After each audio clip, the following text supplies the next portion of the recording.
What's up, everyone? Welcome, Squad, and welcome to Slav Guns and our 2020 coverage of the NSSF SHOT Show. Yeah, NSSF SHOT Show 2020. It's day 4. Yeah, it's day 4 here, and that's why I already can't get the intro. But don't let that take anything away. I'm here with Josh at the Styrka booth, and it's been one of those companies I've been following for a while and finally had an opportunity to work with, and guys, I am seriously impressed. Now, for anybody who's in the firearms community, you might have heard of the Styrka name, but I can guarantee you, whether you're a gun guy or you're not a gun guy, you probably know the parent company. So Josh, tell us about Styrka, where you guys are coming from, what you do, and then we'll dive into some of your awesome products. Sure. So a little over 7-8 years ago now, our parent company is Celestron. And Celestron has always wanted to be in the hunting space, but with their line of products, with their clientele, they didn't want to just go out and do blood sports with the Celestron name. So what they decided to do is, hey, let's come up with a different brand. It'll be a little more difficult to launch because it'll appear like it's a brand new brand to everybody, even though we have a 70-year-old history with the Celestron branding and everything that we do at Celestron. So we started the project about 8 years ago, and then 6 years ago, we finally got all of our first launch of products was able to come out, and we launched as Styrka at the 2015 ATA and SHOT shows. I know it's like that's something that's very important. I mean, one of the things, I'm a photography guy, and glass is glass. It's optics. And Celestron, we're coming at it from the astronomy world. And if you think about it, so you said Bloodsport. I giggled because it's like Bloodsport is one of my favorite movies with Jean-Claude Van Damme. I still think he was better than Schwarzenegger, Stallone, and even Chuck Norris. Almost. But over the last couple of years, if you think about it, there's been a lot of companies who are coming into the optics space that come from photography world. Yeah. So we have Nikon, we have Pentax, you have Swarovski, and what do we have? Pentax pulled out, Nikon pulled out, and one of the reasons was for that they don't want, I think in the Nikon quarter, they were basically saying, well, on one hand, you guys are making awesome glass for people to go take photographs of animals, yes, and at the same time, you're selling glass that lets you kill them more effectively. Yeah, so that's been a problem, and we've seen it over and over again with different companies when they have a clientele on two sides of the markets, and then one market starts to overpower the other, and it gets to them and they say, well, maybe we shouldn't do this one because it's a bad image to our company. So that's one of the reasons why we decided when we were sitting down talking about things, it's probably better to launch a different brand and not be, even though we're under the Celestron umbrella, it's not actually Celestron that's the ones in front of the hunting community, and it's not going to upset the apple cart on the other side of the business. So on the flip side of that, do you still, even though you're a separate company, you're under the same umbrella, how closely do you work together? Do you share the resources? Can you leverage that Celestron's expertise? Very much so. Celestron has about 100 employees, and that goes from mechanical engineering, optical engineering, and those are resources that we do have available to us, which helps us when we're doing product development and coming out with new products. Also, we share a warehouse out there, so we have all the warehousing resources out in California as well. So not only do we have our facility in Minnesota, but we also have a larger facility in California that allows us to, share costs. Okay. And it helps both brands because we're able to leverage their facilities. We're not having to just be 100% on our own. So it does help us as a startup brand, keep going and moving forward. I guess at the same time you're getting less of the bureaucracy of a larger company while at the same time still having a lot of our resources. Correct, yeah, exactly. Okay, so walk us through the scopes and the products that you guys have. So for those on my channel, I've made a couple of posts about it. I recently received the Styrka S7, which is their top-of-the-line optic. I've shared some of my initial impressions. I was thoroughly impressed. We'll have a detailed video on it soon on one of our new guns. Yet to determine which one, but it'll be fantastic. But for those not familiar with the product line, let's take a look. Yeah, we'll take a quick look. So we'll start at the top, kind of work our way down. So when we came up with our naming convention for our brand, we wanted it to be easy. We didn't want to have to worry about, is somebody going to remember that this name is going to be the higher price point? Is this name going to be the lower price point? So we just made it easy. This helps our dealers as well as the consumers. So it's just a numbering system. S for Styrka, and we have 3, 5, 7, 9. Just like the BMWs. Yeah, there you go. So as you go up in number, obviously you're going up in price, but you're going up in optical performance, your clarity, your components that are used, and your glass quality overall is going to be better as you go up in number. So on the S7, kind of backtrack a little bit. So people sometimes ask, well, why don't you have turrets? Why don't you have, or exposed turrets? Why don't you have longer range? When we first launched the brand, we purposely did very traditional hunting. We wanted to start out, kind of get a base with the traditional hunting side of it, and slowly grow into more of the longer range and the more tactical type of side. So it was a decision that was made when we first started the brand to do that purposely. So that's why you'll see everything that I'm going to show you is going to be capped. It's going to be not as high a magnification as some people are looking for nowadays, but it's more of a traditional hunting line. So in the S7 line, 30 millimeter tubes, we use what's called our SLX Max coating, which is a broadband coating, so that everything in the visible spectrum is transmitting at the same transmission rate. So you're not having peaks and valleys like you do on a standard optical coating. Also in the S7, in addition to the 30 mil tube, we have illuminated versions as well. So you have illumination on all sizes. So you have a non-illuminated and illuminated version. Again, being a traditional hunting line, it's very standard, easy type of reticle. So we have a Plex, and then we have our what we call our hunting BDC. So the BDC is not going to take you out to 1,500 yards, but it will get you out to 500-600 yards, which are for most people, that's a long shot. Now, if I'm not mistaken, so with the BDC one, you do have the app. So if you Correct. did want to customize it, you could, or at least it'll tell you what those dots are going to be. Exactly. So on our BDC reticle, it's made purposely to be used for your particular load. So it's not a 30-06 reticle, it's not a 223 reticle, it's not a 22 reticle. It is a reticle that is just, we did a lot of work on it to get it spaced so that it works well for almost any load. Now, your holds aren't going to be 1, 2, 3, 4, 5, but in a hunting situation, when is it ever 1, 2, 3, 4, 5 where a deer stops? So if you use, say, a 30-06, 160 grain, and you put in all of your data, and you put in your velocity, you put everything, and it'll say, for your load, if you zero at 100 yards, your second hold might be 225, then it might be 333, and then 425, but you can customize it to your exact load, which is nice. Okay. And so I'm going to have a video on this in the near future, and if you're watching this in the future, the link is going to be up there. Nice. So that's in the S7 line, we have a 1 to 6, we have a 3 to 12, and we have a 2.5 to 15 by 50. What type of glass is in the scope? So on our glass, we're using, it's not ED glass. We're using a high quality standard glass. Some companies would call that HD, but that's a whole nother issue that we could talk about. But And I guess basically there's glass and then there's coatings, and how does that relationship work? So obviously glass and coatings all kind of work together. I mean, there's different grades of glass. People don't realize how many grades of glass there are. And what's kind of common nowadays is people throw out marketing terms to kind of describe things that people think that they're getting something they're really not. So even in what we would consider standard optical glass, there's a spot where it becomes ED, and everything below that is standard optical glass by our standards. But obviously there's different grades of that. So there are, it is sometimes said that, oh, we're using HD glass. That doesn't necessarily mean ED. It just means that it could be a higher grade of optical glass. So we're using, in our catalogs, everything says it's a standard optical glass, but it is a higher grade standard optical glass, so you're actually getting better performance than a lower grade standard optical glass. So I guess as with anything, like any pair of shoes, you want to go put them on before you make a decision. Exactly, yeah. I mean, you want to look through things, you want to see what performance you get. With the eyes, everybody perceives things differently. So you could hand 10 binoculars or 10 riflescopes to 10 different guys, and if you covered up all the names and all the everything, you would guarantee they would probably pick something different than what they actually buy. And I think that's one of the challenges in the industry. I mean, you have a lot of people who, by default, they'll be like, oh, you picked up a precision rifle, go spend $3,000, go buy a Night Force, go buy Leupold Mark V. US Optics, I mean, they're kind of like the red stepchild on there, but they're still awesome scopes. Yep. Or if you're a hunter, I'm sure you hear it all the time, oh, just go get a Swarovski or go get a Zeiss. Yeah, I mean, and those are all great scopes. They're all great products, but there is a diminishing returns on optics. Say, for an example, like in our S7 line, is a $1,500 scope better? Yes, it is. I mean, that's the truth. It is a better scope.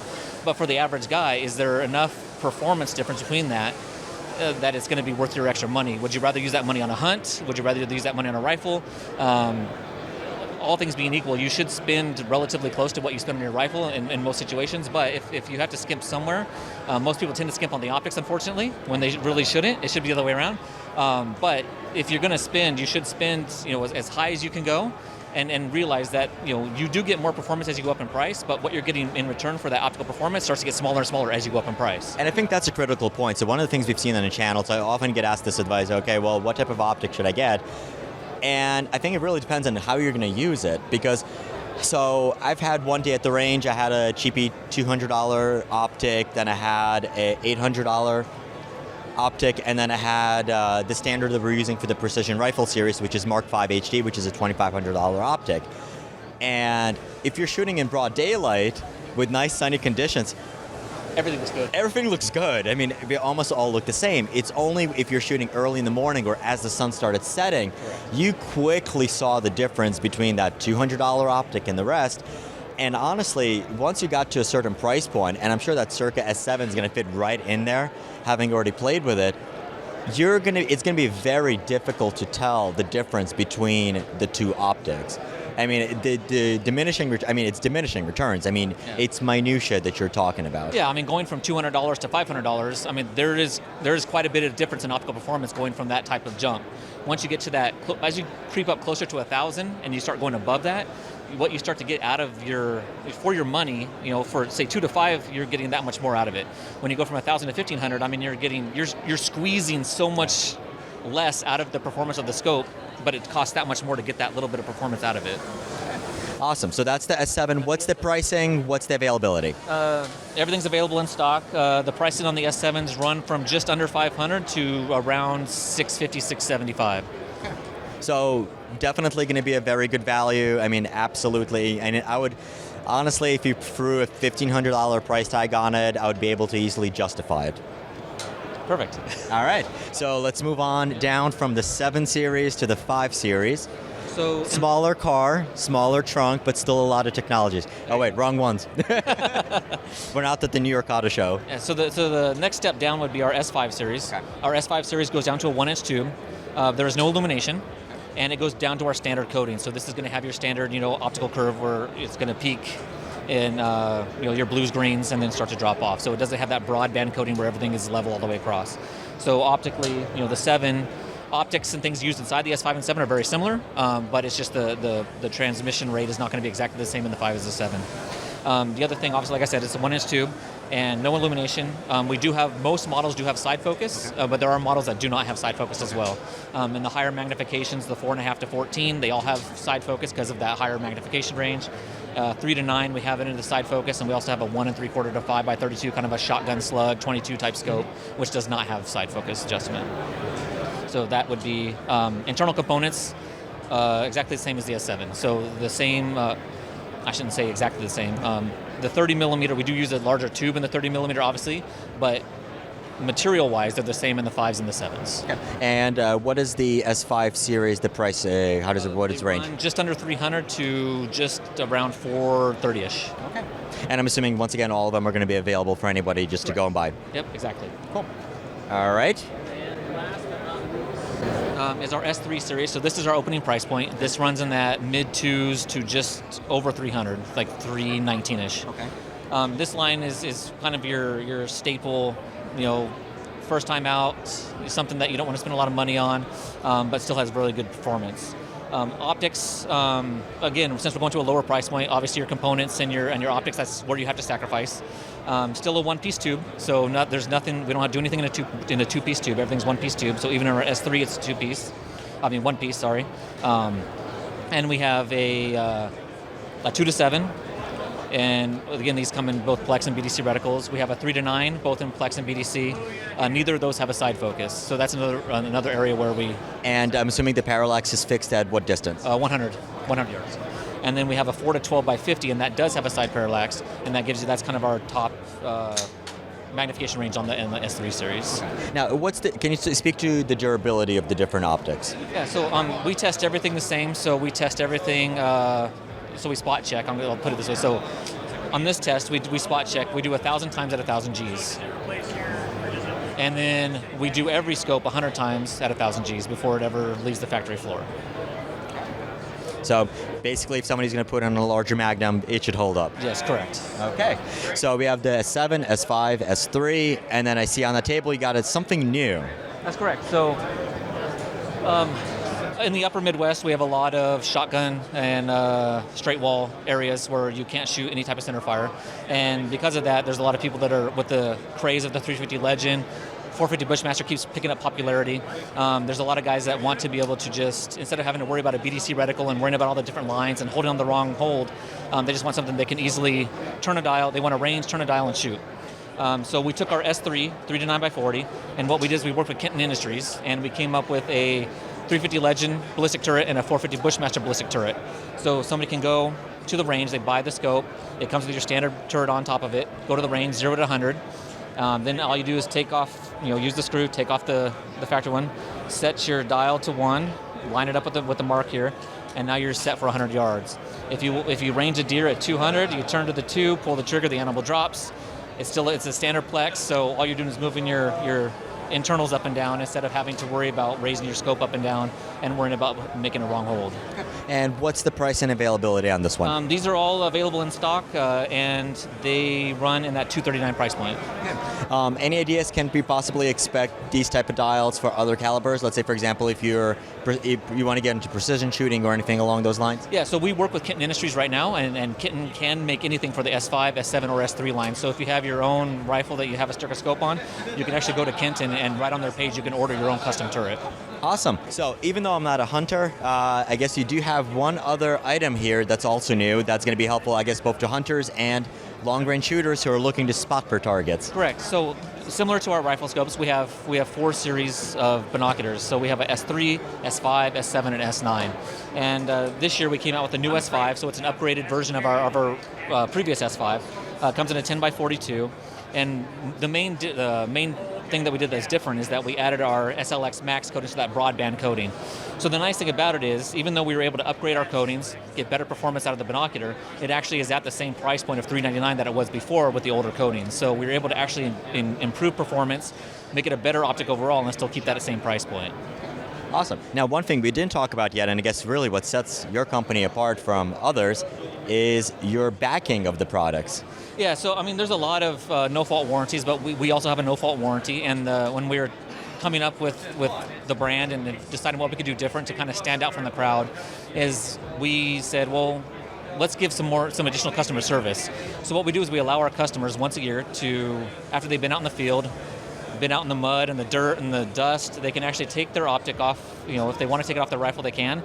Their binoculars, they can send it back to us, and once a year we'll go through them, we'll clean them, make sure everything's working properly, replace things like eye cups that are wearing parts, go through their scopes, make sure they're tracking and running properly, and we do that all for a free service. All they have to do is pay to get it to us. After that, there's no charge. So, in addition, the no-fault warranty, of course, if something does happen to go wrong, they're able to send it back to us, and we will send them a brand new optic if we can't fix it. Awesome. Now, he said no fault warranty, and I have some devious thing planned to test it, but I like Josh and Styrka too much in order to do that. But for you guys out there, like I said, good company, backed by a really solid manufacturer above that. Like I said, if you're an astronomy person, you've heard of Celestron, and soon, I think, if you're a gun owner, you will be hearing more about Styrka. As always, thank you for watching. Josh, thank you for having me here. Thank you for spending us some time and educating us about the optics world. And as always, make sure to hit the like button, share the video if you enjoyed it, and click the notification bell and click the subscribe button to stay up to date on our latest videos from ShotShow 2020. As always, keep on squatting, and I'll see you next time. Where you're going to stand? I think so, right? Yeah, 'cause it's easy. Or I might actually sneak back in. Yeah, we'll grab them from here. Yep.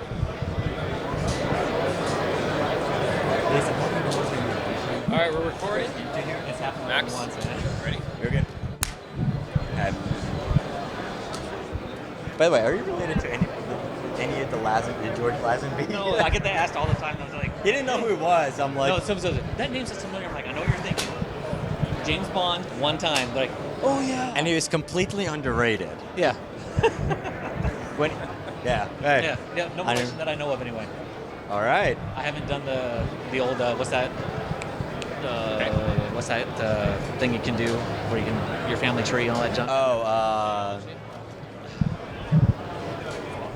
Anyways, that DNA thingy. Yeah, one of That's those. one of those, yeah. I haven't done that, so I don't know for sure. It could be. Never know.